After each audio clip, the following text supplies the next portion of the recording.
Good afternoon to all of you. Welcome to the Barcelona Expat Week.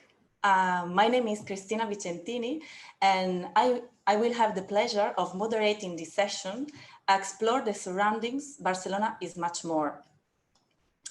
Let me share my screen so I can show you our presentation of today. Okay. So, as I said, I'm Cristina Vicentini. I was born in Italy and live in Milan until 2004, when I felt like to see something outside Italy. And first of all, I decided to start with Barcelona. And my plan was to stay there maybe for a couple of months. Well, 16 years have passed since then, and I have been living here all the time, happy of that first choice. However, I have to admit that back then in 2004, the picture of Barcelona I had in my mind was quite different. It was the typical image, Sagrada Familia and Gaudí, al Barça y al fútbol, paella y sangria. And I am quite sure that more than one expat has the same limited idea of Barcelona the first time he or she comes here. In that moment, I had no clue that beyond that city, there were a lot of places that really were worth discovering. So my journey through that other Barcelona started in the county of Bages, since my husband is from a little village near Manresa. So here I discovered the 100-peak mountain of Montserrat. I tasted excellent wine and strolled through vineyards and of the certificate of origin Pla de Bages. I immersed myself in the history of Catalonia, stopping at the Cardona Castle. And I also became an expert mushroom picker, buletaire, how they say in Catalan, knowing secret places where to find lots of different kind of delicious mushrooms. And as the time went by, I had been discovering that only a short train or car ride away from Barcelona, I could find many other places worthwhile. So among different places, I have been discovering the beaches of Maresma, where I used to play beach volley when I was quite younger. The beaches of Garraf as well, where I have recently changed the beach volley nets for the baby-friendly sandy beaches of Vilanova i la Geltrú. I became a lover of the autumnal forests of Montseny, with its endless possibilities of walks and activities in the middle of the nature. And well, I cannot miss my annual visit to Big and its medieval fair, as well as the countless fairs and farmers markets all around the territory. So again, other places, the Llobregat Delta and our spring bike rides, the sanctuary of Montnegre Corredor, walks and picnics at Sant Llorenç d'Amunt, and again, the Alicia Foundation, a very interesting food research and educational center founded by world-known chef Ferran Adrià in Sant Benet de Bages. Well, since 2004, the years have passed, and back there, I couldn't imagine that now in 2020, I'd be working at the Tourism Services Management Office of Diputació de Barcelona, the Barcelona Provincial Council, precisely promoting these counties of Barcelona and the areas around the city with the brand Barcelona is Much More. For a long time, we have been receiving international tourism and carrying out promotional actions. But only recently, we have discovered that expats are excellent experts and ambassadors of our territory. That's why we spoke with Barcelona City Council and immediately joined Barcelona Community Day last year, and this year's the Barcelona Expat Week. With the desire to make known all these tourist proposals we have available very close to Barcelona. Wonderful places to visit within very short distance, less than 2 hours from the city. sea, mountains, rivers, nature, charming villages, which will surely surprise you. But I don't want to take more time, and I would like to welcome two expats to explain us all these beauties directly out of their experiences. So let me introduce to you Conor Cashnahan. He is Irish. He's been living in Sitges for 5 years and will talk about Costa Barcelona. And Belinda Paris. She is British, born in Zimbabwe. She's been living in Ozona for 47 years and will explain interesting things about Barcelona landscapes and Pirineos Barcelona. So, sorry. So let's start with Conor and Costa Barcelona. Conor, when you're ready, the floor is yours. Thank you, Christina. And first of all, let me thank you all for allowing me this opportunity to represent Barcelona and Catalonia, a stunning destination. I'm very lucky to be part of this talk today, and very happy to be sharing with everyone my tips and experience throughout the coast of Barcelona and its 6 regions. A little bit about myself. I'm 43 years old. I'm Irish, as Christina said. I have just recently come to Sitges. I'm the general manager of the Dolce Hotel and Resort, which is the 5-star property within Sitges itself. My experience within hotels has been throughout the world in several continents, from Seychelles to France to my home country of Ireland and Northern Ireland, and now in Catalonia, with having been in Barcelona for 4 years prior. I really think that this year, it being so special, I really, to make lemonade out of lemons, I couldn't think of a better place to be confined or to stay within the same area, because within Catalonia there's so much to discover. I'm really lucky and appreciative to be working in such a great area of the world. As I said, my experience is quite vast. I really enjoy hotels, traveling, cultures, and so my work covers my passion. So I'm very happy with that. If I start with Sitges is one of the 6 areas. Sitges for me is a pure holiday. I always came to Sitges for weekends and even prior on holiday itself. The area is stunning with its coastlines, its 3 marinas, beaches, waterfronts. There's a lot of nautical activities as well to do, golf, and the different facilities within the town.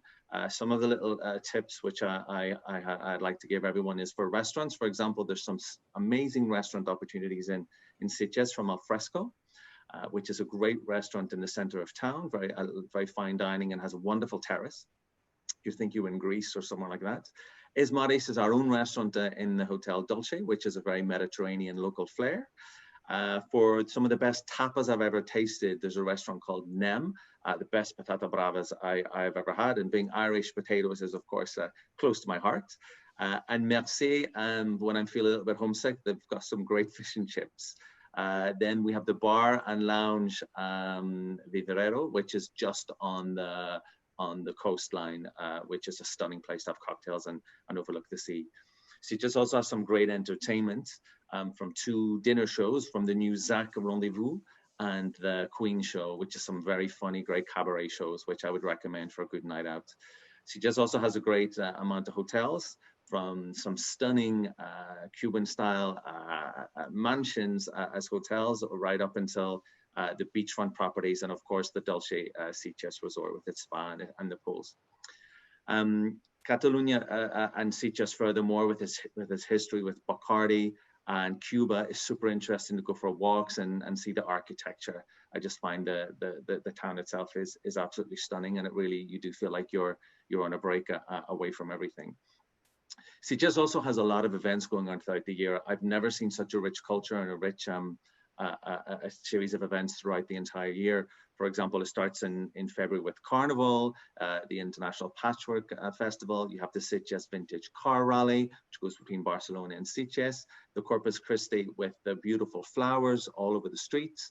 Jazz Festival. You got the Gay Pride, which is huge. The Fiesta Mayor. I remember one time coming for lunch in Sitges and seeing a dragon go past me with fireworks flying everywhere. So I mean, it really is, before I come to an area, check out what's going on, because there will always be something going forward, of course, with the situations. There's also the film festival, which was the 53rd edition this year. And it's the first in the world dedicated to fantastic and horror films. And there's been a lot of great events done from the past years on that. And a lot of famous people as well have come to the area too. There's Creative Connections Festival, which is a mix of Irish and Catalan culture, and of course the winter market.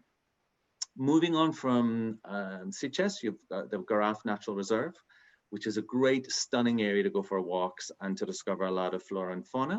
It's also the great time now to go because it's a lot quieter. We unfortunately have less tourists, so it's the best time for us, expats and locals, really to discover the area. I would recommend to go and take a look these days, especially with the stunning weather.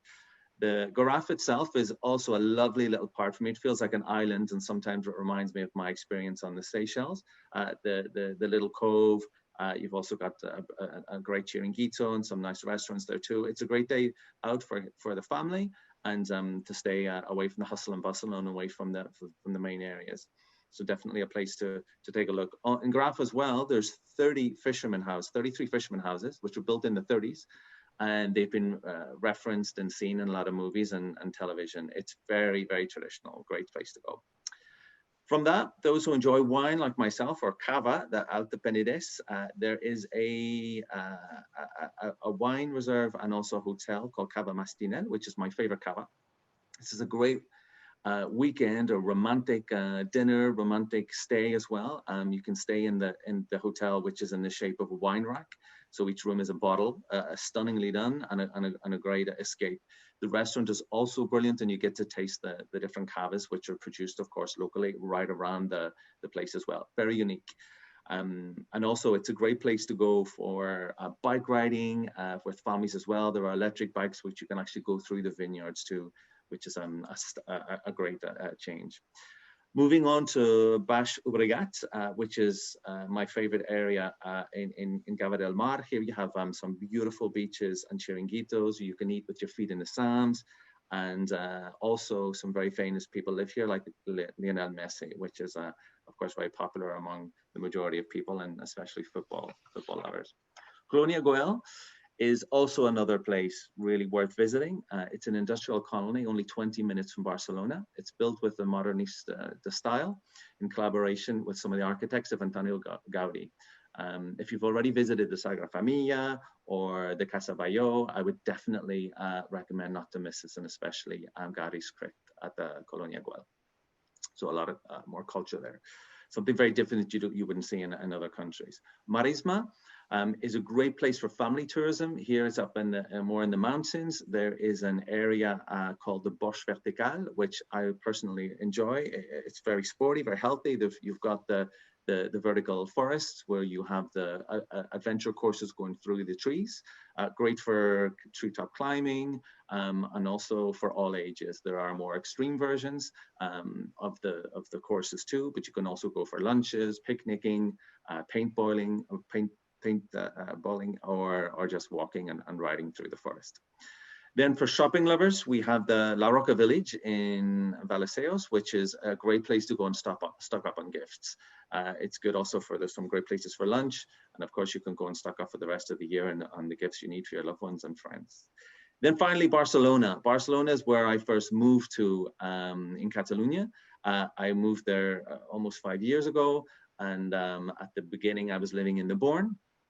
Born is really steeped in the middle of everything. It's the mixing pot between locals and also tourists, where no one feels out of place. Here you have some amazing restaurants, bars, tapa places, all very local. Everything is accessible by foot from there. You can go to the Parc de la Ciutadella for a walk, a run, a picnic, or to take in the beautiful fountain. Also, you can walk over to the beach, over to Barcelona, or the shopping in the main areas too. What I would recommend in Barcelona is a few restaurants. Benzina for Italian restaurants. Benzina is a great new restaurant, which is all very locally recipes from Italy. And if you want something a lot more Catalan, the renowned Catalan chef Carlos Avellañ has a series of restaurants, and La Barra restaurant in the Hotel W is a stunning, beautiful local restaurant as well. Always recommended to make reservations in these places for to go. My guilty pleasure, I'm married to a Mexican, so my guilty pleasure is Mexican restaurants, and it is the Adelita Botanero, which is a great local taqueria. Nothing fancy, but a great place to go for some quick Mexican food. Again, the whole area is amazing to have sea, mountains, parks, ports, rich culture, events, all within an hour to 2 hours drive or train ride is amazing. And we're so lucky to have this at our feet. Over the past 2 years, I've really got to discover it more. And I think it really, Catalonia has everything.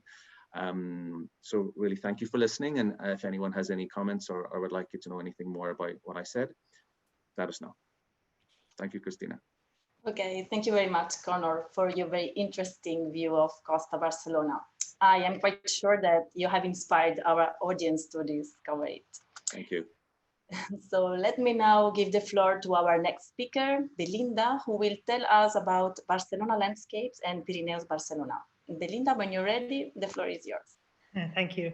Yeah, my name is Belinda, and I came to Catalonia in 1973, so 47 years ago, at the age of 10. And it was quite interesting the way we came, because in those days people didn't fly so much. So we came over on the ferry to Bilbao and then drove through the night to Vic. So I never went to Barcelona. So my perspective of Catalonia is the other way around from most people's, in that if anything, I've discovered Barcelona from the landscape of the surrounding areas rather than the other way around. I remember arriving in Vic on a very, very foggy day. I was 10 years old. We stayed at the Hotel Colón, that doesn't exist anymore. And we were prepared for a completely different, what we thought was Spain.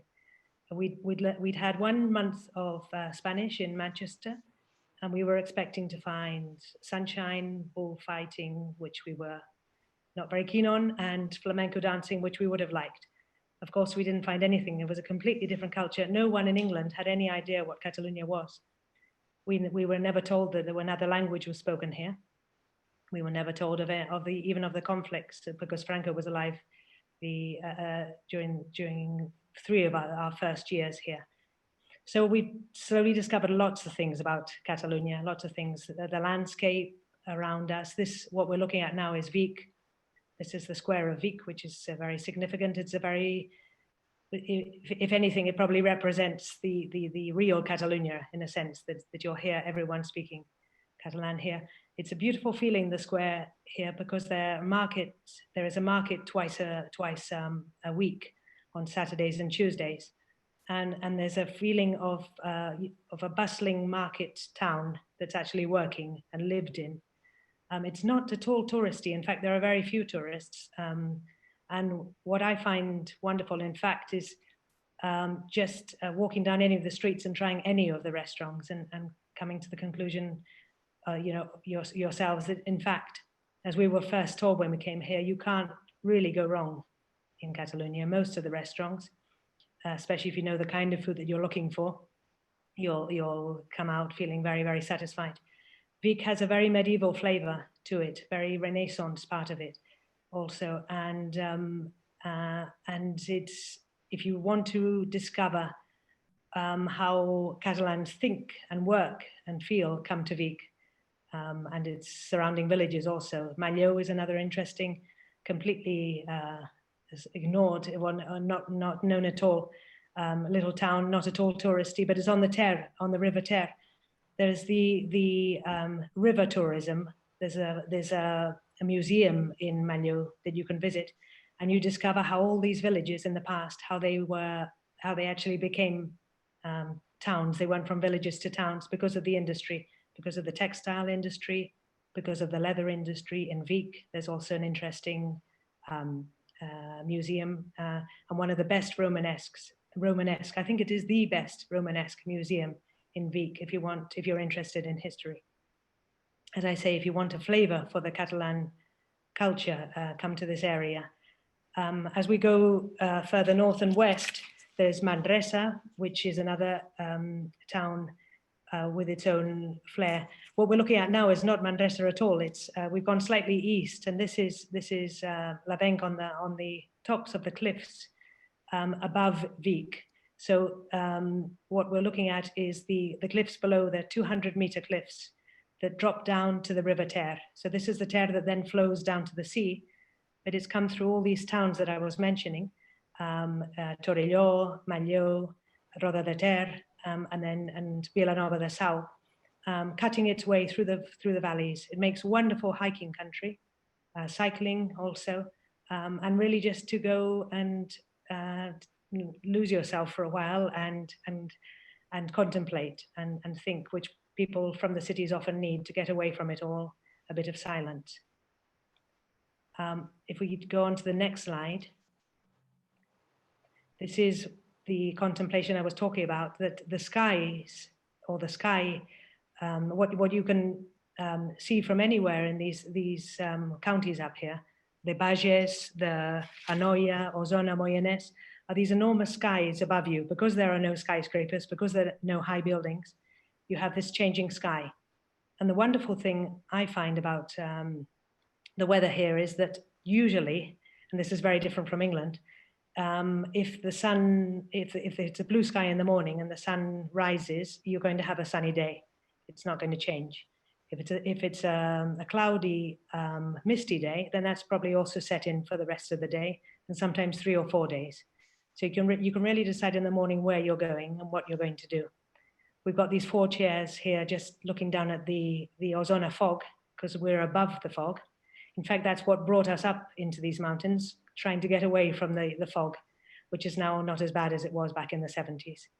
And it gives you a view, a sort of perspective of the world, that if you're feeling slightly down at any point, you realize that we're really very, very small and we're nothing. You've got these horizons, these mountains far away, the Pyrenees with the snow as it comes and goes, and you can contemplate your past and your future and come to terms with the situation at the moment that is very worrying to a lot of people. But nothing seems quite as important when you're out in the country. So I really recommend to get on your walking boots, take your walking boots, your rucksack, take a picnic, and out you come to other areas of Barcelona to see what you can find, what you can explore, where you can explore, and what you can discover. We could move on to the next one. This is the kind of horizons that you'll find in the whole area, right up to the Pyrenees.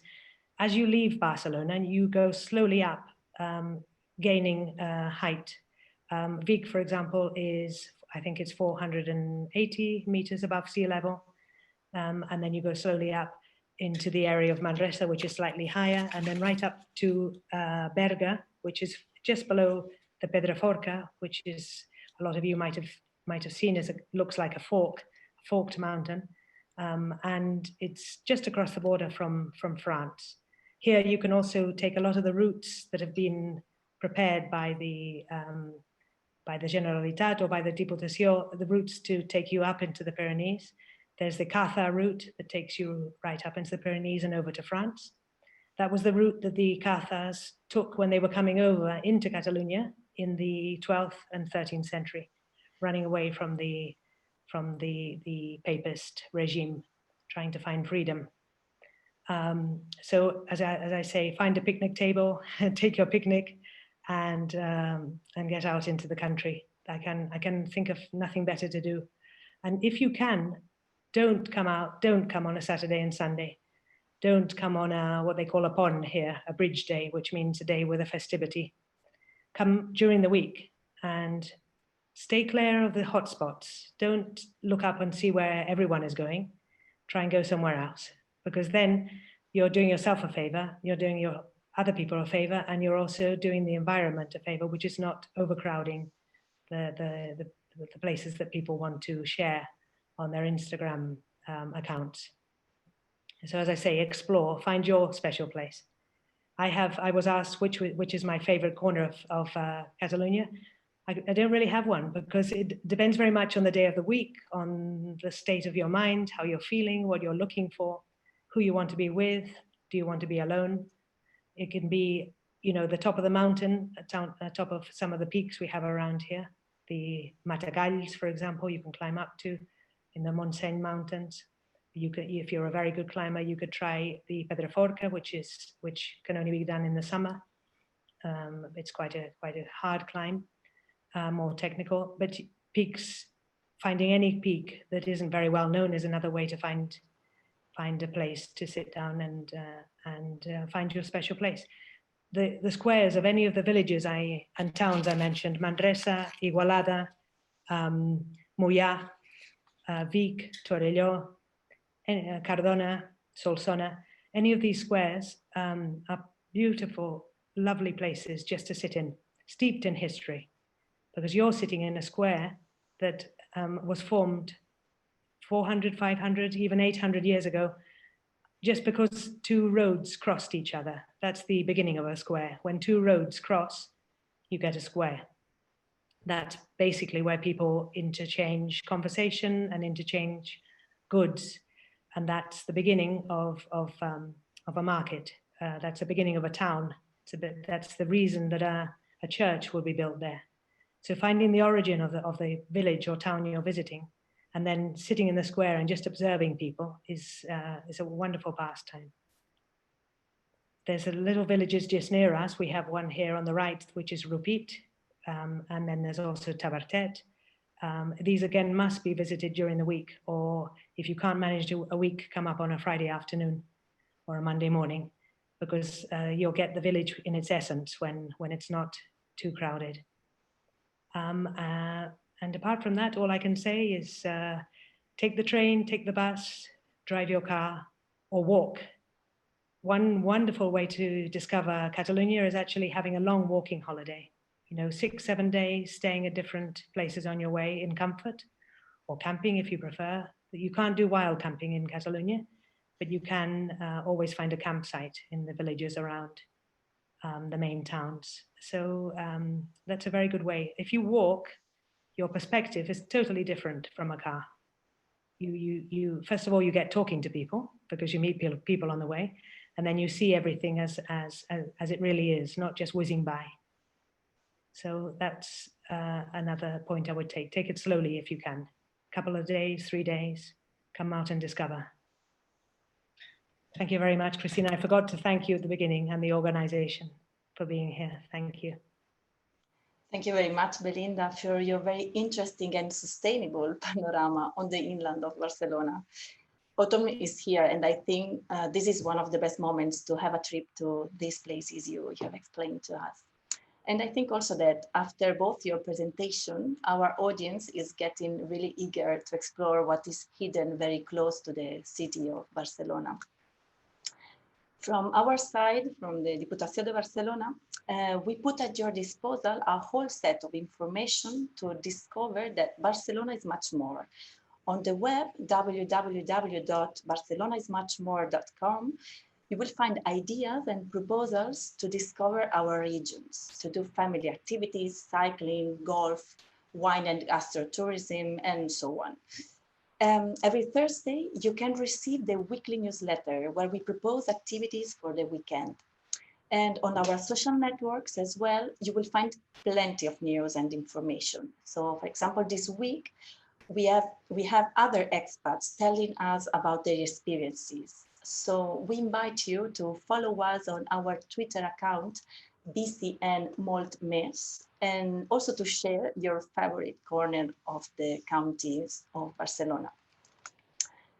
That's all from our side. I would like to thank again the organization. I would like to thank the speakers for their very interesting and inspiring interventions. And I would like to thank all of you as well for your attention and for being here with us today. Now let us show you a little video about Barcelona and the surroundings.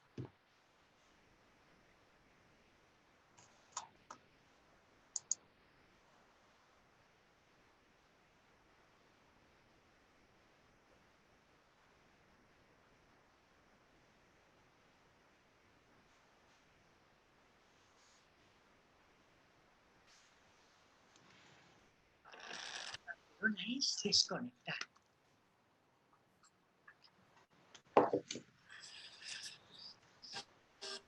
es volar. Barcelona es descubrir.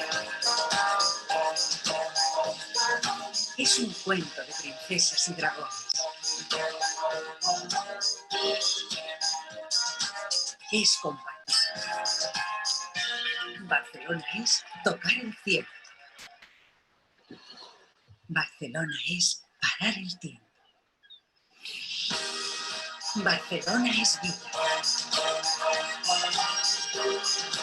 Es amor.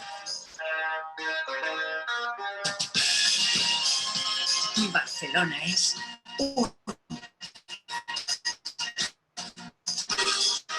es un montón de lados. ¿Qué Barcelona conoces tú?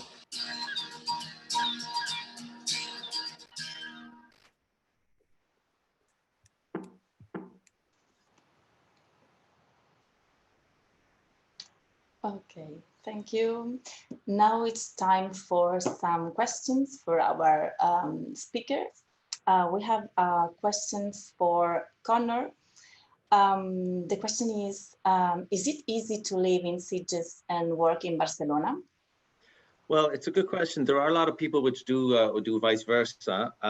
Living in Sitges and working in Barcelona is maybe a little bit more difficult because you're going in the sense of the traffic in the morning where everyone is getting into Barcelona if you're driving.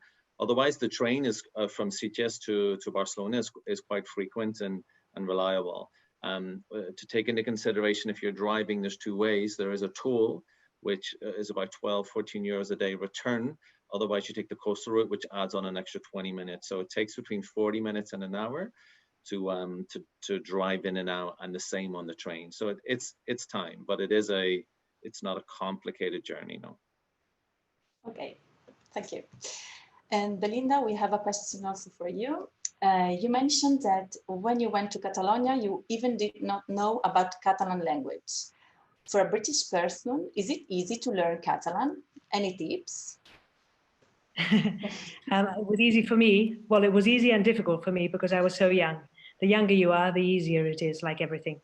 But at the same time, it was quite a shock for me to suddenly go to school and hear everything. And in fact, it was Castilian that I learned first because Catalan was prohibited at that time. And then I learned, as a teenager, I learned Catalan and ended up speaking better Catalan than Castilian or Spanish.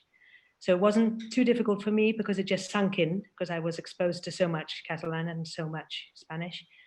For an adult, I don't think Catalan is that difficult. I think it's probably easier than Spanish because the vowels are closer. You have the neutra in Catalan, which is more like the English pronunciation of A's and E's. So I think it's quite possible.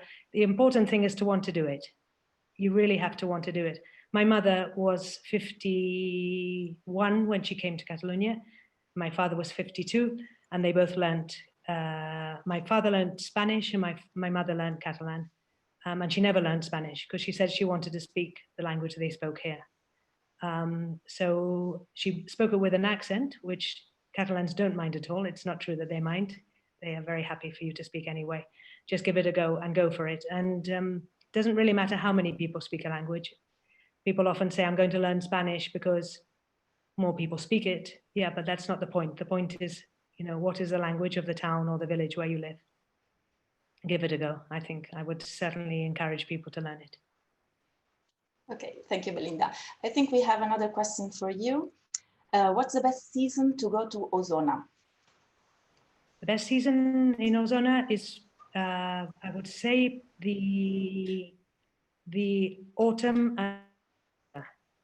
Okay, it's very hot in the summer, in Vic particularly, and it's not really prepared for the heat, but because the summers are getting hotter and hotter. So it's not the best time to walk or to visit places because everything looks closed. It's not really closed, but it looks closed because people are hiding from the heat. So I would say the autumn is very, very beautiful. At the moment, all the beech tree forests, the fachadas, beech tree forests, are changing color. And it's a lovely, lovely time. And it's never too high or too dangerous to be out in the winter. If you go up into the Pyrenees, you have to be very, very careful. You have to be technically prepared if you're skiing or whatever, which I would also recommend, but you have to be prepared. But here in Osona, you can go out in any season and any month. And I would say the winter is particularly beautiful because you see Osona in its natural state, which is when everyone is working or going to school, and you can get a feel for the place. Thank you, Melinda. Another question, what are the main popular festivals from now to the end of the year to explore traditional culture? Well, I think the best option is to see our website, www.barcelonaismuchmore.com, because you have there all the information about all the festivals and activities from now until the end of the year. And also you can receive our newsletter each Thursday with activities for the next weekend. So I think this is a very useful option for you to be always updated. Let me see other question. A question for Connor. Any sport activities in Sitges to recommend us? Field hockey, rugby, sailing? Yeah, there are two predominant clubs in Sitges, one is the Sitges Surf Club, which is a series of activities and even day activities. You can learn, of course, several nautical sports with them. And there's also the rugby club too, which I don't have a lot of information on, but if you Google both, you'll get both sites. Cycling is also very important here for the region. You'll see a lot of cyclists and in many areas. I mean, it's a beautiful area to cycle around, and it's a great way to discover it too. But Google your route before you go, because obviously there's the motorways and so on, but it is a popular activity too. Okay, thank you, Connor. Another question, I think for Belinda. Is it easy to find a job for non-Spanish people around Osona? Any economic sector where they need foreign talent? That's a difficult question for me to answer because I don't really have the knowledge. I would say that you should look up the websites for jobs here. You can always find, or almost always find jobs or work looking after children, looking after older people, or teaching English. These are the three things that I would say it's easy to find a job for. Obviously, you need the language if you're with children or older people, unless you find other expats who are looking for someone to look after your children in English. But as an English teacher myself, that's a very easy way to find a job. You just Google, see what schools are looking for teachers for evening classes, basically. Okay, thank you. I think we have another question for you, Belinda. Can you explain a bit about Vic as Roman settlement? As a Roman settlement. Settlement, yeah, it has. I don't know very much, or I don't know enough about the history to give you much information. When I said Romanesque, I was referring to the medieval architecture and art that's called Romanesque because it copied the Roman style, but it was the 12th, 13th, and 14th centuries. The Roman part of Vic, there is a Roman temple that was accidentally discovered when they were restoring a house. So there's a whole temple.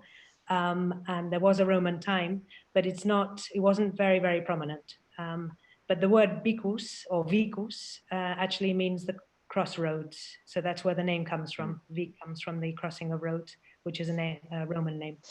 You would have to find out from the Vic website, or the Diputació would tell you more about the history. Okay, thank you, Belinda. We have now a question for Connor. Sitges is a wonderful place to visit, but it is also a wonderful place for meetings. Can you recommend how to do events there? Well, absolutely, yes. The Dulce Hotel, we have the largest convention center, sea views. Yeah, no, I mean, Sitges has a lot of great spaces. A lot of the hotels have stunning rooms overlooking the sea. We do have the biggest one with a lot of spaces. I mean, Google us if you like, though. There's the Sitges Convention Bureau too, which you can Google, and they're fantastic on helping organize events, outdoor and indoor. The great thing with Sitges is that, there's a lot of parking, there's a lot of air, there's a lot of space. We're not a huge city, so especially at the moment, it is really the best place. And to have its own festival of cinema, only goes to show that really is a fantastic place. So yeah, look us up. Okay, thank you. Now we have a question for both of you. Any funny stories about linguistic misunderstanding the first time that you came to Barcelona? Something Linguistic that came up to understanding. yeah. Let me think of a funny story there. There are stories, as whether I can remember them or not quickly enough. No, none comes to mind at the moment. It took us a long time to catch on to the Catalan words because we were hearing both languages at the same time. So what my little brother, who was 7 at the time and I was 10, because we were the last 2 of the family of 6 who actually lived here all, most of our lives. What we did is we made up our own language. So we spoke a kind of mixture of English, Spanish, and Catalan. And what we did to Catalan is that we just took the Spanish word and knocked off the end. So anything, mesa, for example, became mes, or silla became sill. So we just knocked off the end without any knowledge, because we in our very childish way, we'd realized that Catalan is slightly more staccato, slightly shorter, and doesn't tend to have the ending of the O's and the E's. So yeah, and we spoke to each other in such a way that no one could understand us. So no, not our teachers, not our friends, and not our parents.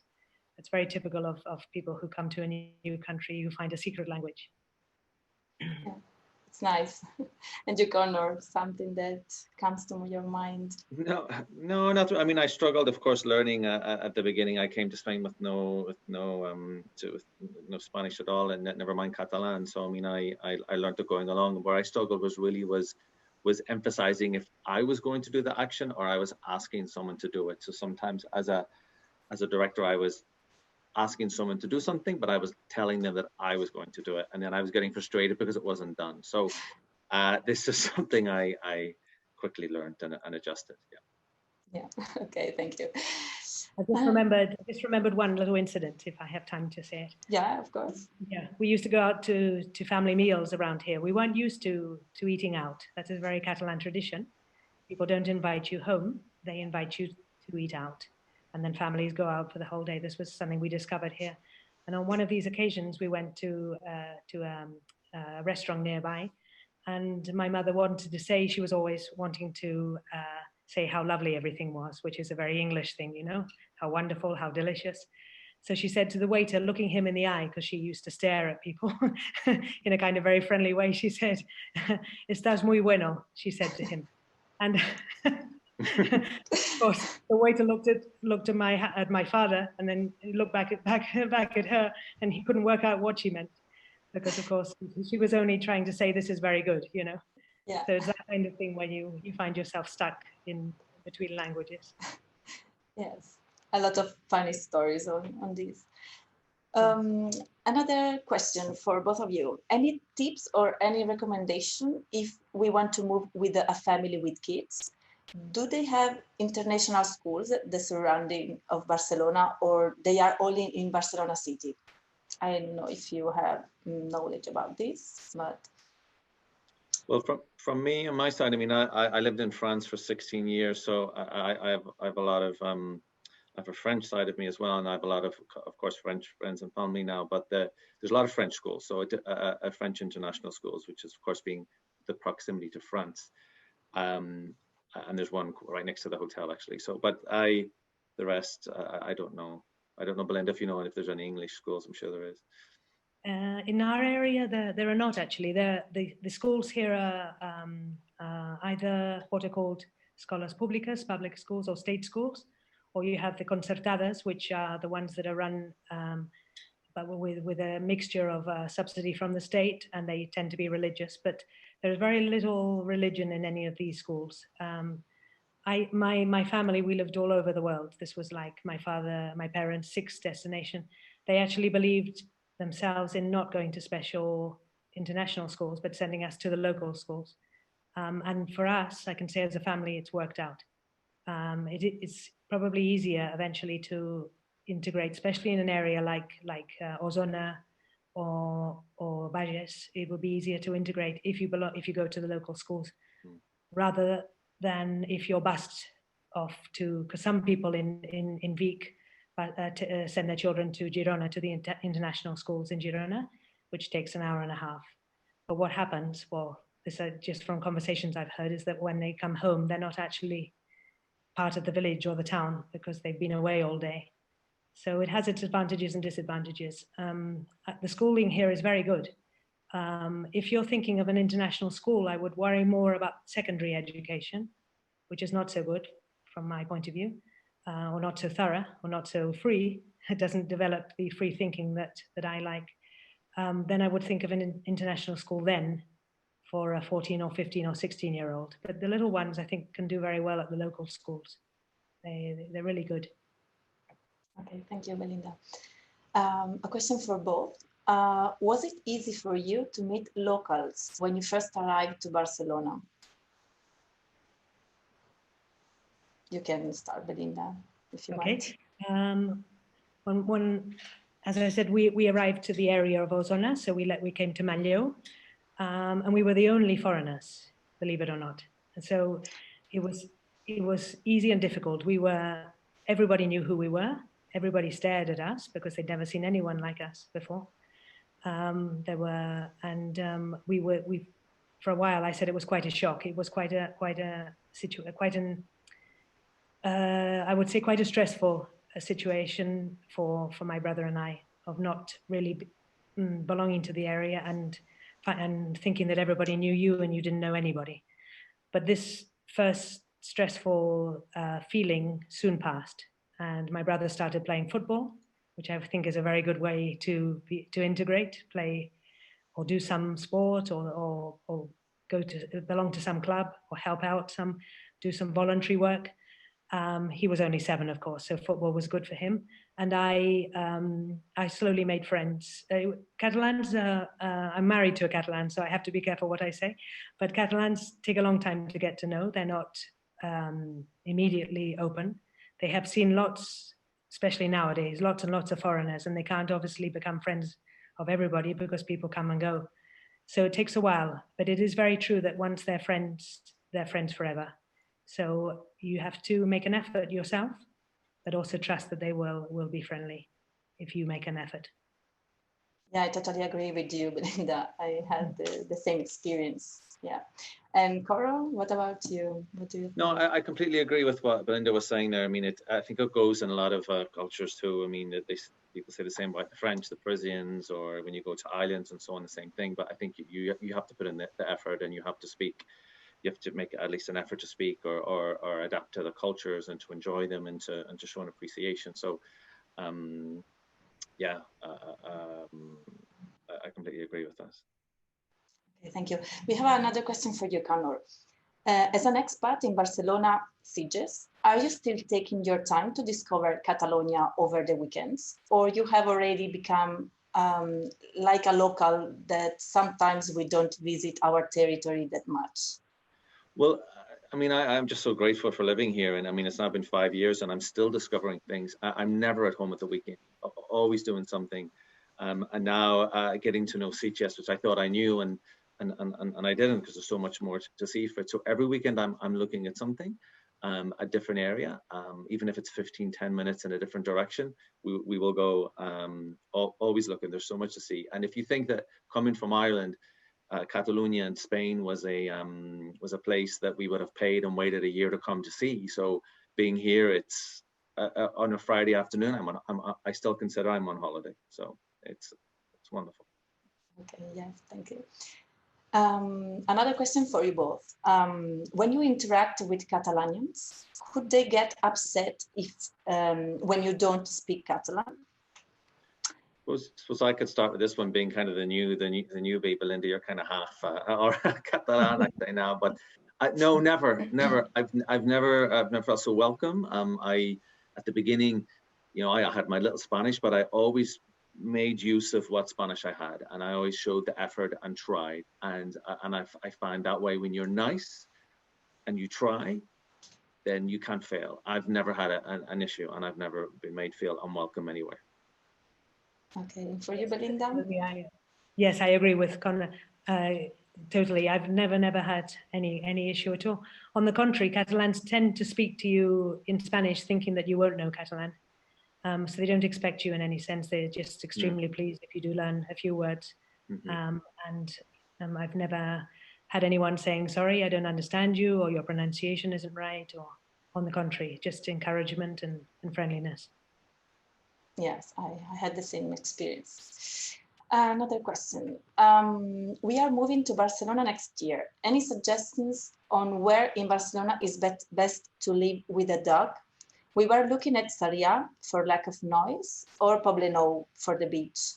What are your views, and are there other dog-friendly areas we should consider? Well, I can say that Barcelona is a dog-friendly city. I'm sure that you will be fine in every neighborhood and every place you are going to live. So what I can say is that in our web, you can find activities and also places where to stay with dogs. I think every place is okay to live here with a dog. I don't know if Belinda and Connor want to say something about this. We've sometimes had guests staying here who live in Sant Cugat, which is not far from Barcelona. It's nearer the mountains. It takes 5 minutes, I think, on the bus, or 10 minutes into Barcelona. And it seems to be a dog-friendly area too, from what I gather. But I would definitely say, before you decide on a place from a distance, try and come here first and walk around and see where you like. Because sometimes you might think that right next to the beach is the best place, and then it might be very noisy, or you might find that you're near tourist flats, and that you have a lot of noise in the summer, and it's not quite so neighborly, as it were. So it's worth a visit beforehand, before deciding. Okay, thank you. A question for you both, and I would say a tricky question. How would you recommend to make friends with locals, especially during pandemic times? Oh, that's a tough one, because now we're not really meeting up, or we're not going out. I mean, it's hard because with sports as well. I would say sports and walking and going to.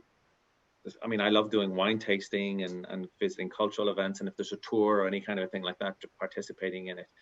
Also through work is a good one too, but it is a tough time. I don't know if there's applications, for neighborhoods or things like that. Yeah, I would say get into voluntary work if you can. Either working at a centre where a dog shelter.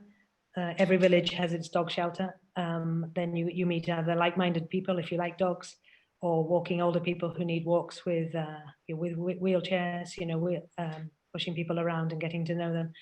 Anything you can do, voluntary works. I've just started a French course to try and remember my French, and I've met 6 or 7 Catalan friends online. I've never seen them. I've never seen them in person. But we're talking to each other, and we have each other's telephone numbers. So it's also, if you do a course of some kind, you'll meet other Catalans doing the same course, and it's a way of meeting up eventually when we're allowed to. Okay, and I would like to add an answer from our chat. Dogs and children can help to make friends with locals as well. Yeah, that's true. Okay. That's true, yes.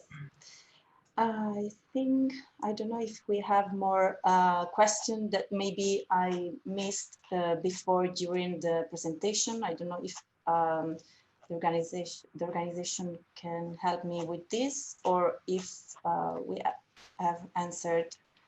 Okay, they tell me that we have answered all the questions.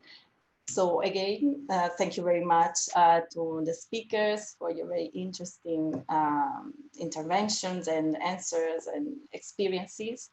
And thank you also to the organization and to the audience. Have a nice afternoon, and today is Friday, so enjoy your weekend, maybe discovering one of these beautiful places near Barcelona. Thank you very much to all of you. Thank you. Thank you. Goodbye.